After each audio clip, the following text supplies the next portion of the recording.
যশোরে দিনে দুপুরে প্রকাশ্যে নগদের ৫৫ লাখ টাকা ছিনতাইয়ের অভিযোগ উঠেছে। প্রাইভেট কারের জানালা ভেঙে অস্ত্রের মুখে জিম্মি করা হয় ম্যানেজার সহ দুজনকে। পরে টাকার ব্যাগ নিয়ে ৪ দুর্বৃত্ত সটকে পড়ে বলে অভিযোগ ভুক্তভোগীদের।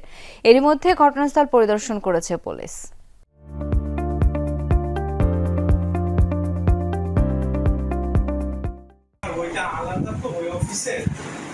যশোর শহরে মোবাইল ব্যাংকিং প্রতিষ্ঠান নগদের এজেন্ট অফিস। কক্ষে আছেন ৬ জন, সবাই নগদের কর্মী। তাদের মধ্যে ম্যানেজার ও অ্যাকাউন্টেন্ট রওনা দেন মনিরামপুরের উদ্দেশ্যে। পথে দুর্ধর্ষ ছিনতাইয়ের শিকার তারা।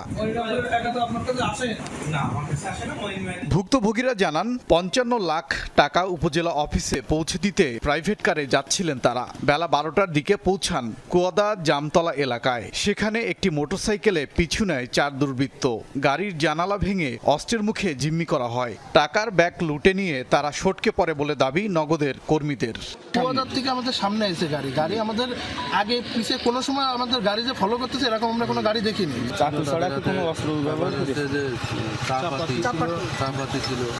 পরে 999-এ ফোন করে জরুরি সহায়তা চাওয়া হয়।